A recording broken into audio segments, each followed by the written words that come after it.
Alors, le coût de transport, si on revient un petit peu au graphique, on peut voir que c'est tout simplement, si je transporte une unité sur ce lien, c'est 24,5 €. Si je transporte 2, c'est 24,5 fois 2. Si je transporte 3, c'est 24,5 fois 3, et ainsi de suite. Donc le coût de transport, quand je transporte x12 ici, le coût de transport c'est 24,5 fois x12. Ici c'est 26 fois x13. Ici c'est 9,6 fois x24 et ainsi de suite. Et le coût de transport total, c'est la somme de tous ces éléments. Et donc ici, on peut dire que le coût de transport, c'est ici, notre objectif c'est donc ici minimiser le coût total qui est égal à 24,5 x12 plus 26 x13 plus, bon, ici je ne vais pas tout faire, 9,6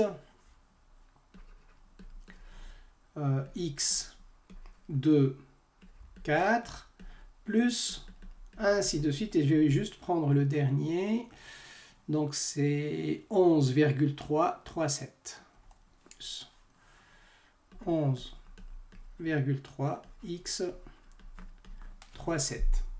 Donc ceci étant la fonction objectif.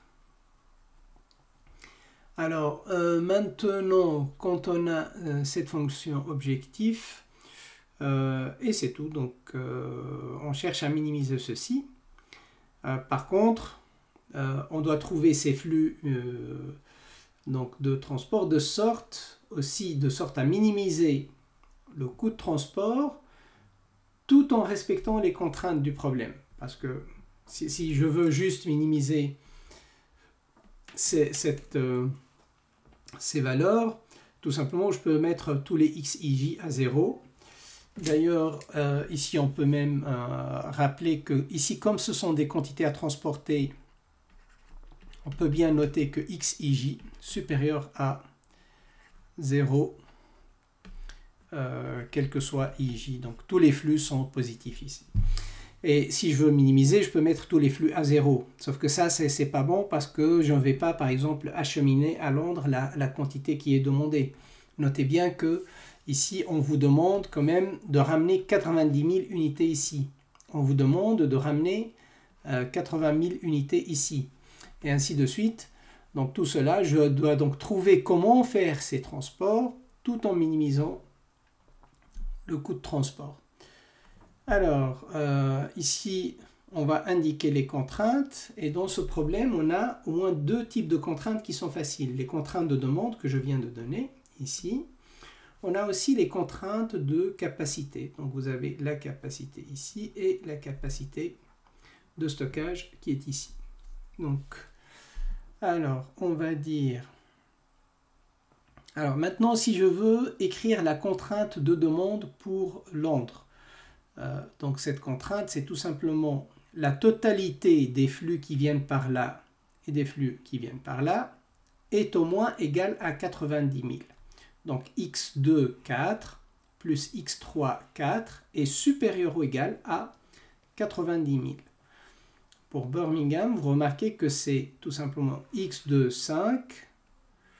D'ailleurs, il y a des coûts que j'ai oublié de mettre. Je crois que ce 7,9, non, ce 7,9, attendez, ça c'était une erreur. Donc ici, c'est 7,9, mais qui est là plutôt. Donc 7,9 ici plutôt. Voilà. Donc de cette manière, on peut écrire les 4 contraintes. Remarquons que pour chaque point de vente, on a une contrainte. Et donc, on peut formuler ces contraintes. Donc, contrainte de demande. Donc ici,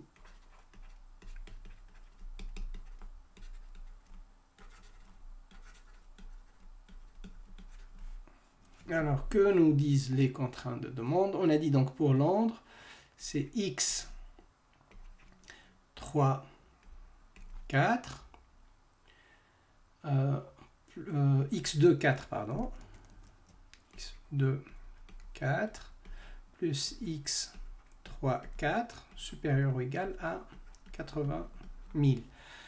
Alors, pour la deuxième destination, on a x2, 5, plus x3, 5, supérieur ou égal à 70 000, je crois. Voilà, attendez. Non.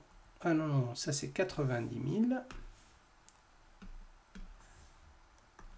Donc ça c'est 90 000 et ça c'est 80 000. Alors, ici, donc vous voyez, j'imagine bien, là c'est 50 000 et 70 000.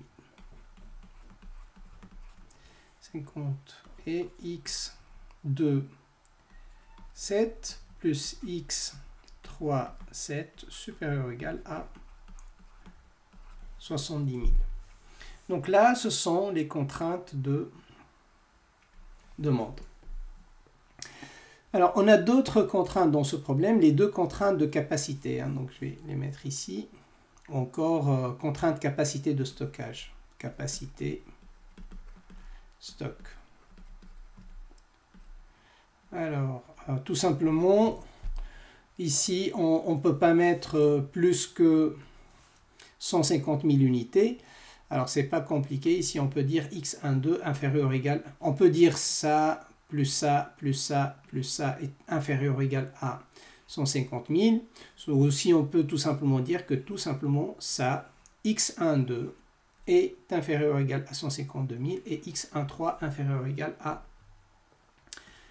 150 000. Donc ici, je peux dire que x 1, 2 inférieur ou égal à 150 000, x 1, 3 inférieur ou égal à 150 000. Bon, je vais l'écrire au même niveau. Et c'est 2. Donc, et x1, 3 inférieur ou égal à 150 000. Alors, est-ce qu'on a terminé avec les contraintes? Alors, il faut... on a tendance, si on regarde l'énoncé, on a tendance de dire que oui, mais il faut faire attention à une chose maintenant, c'est que il y a effectivement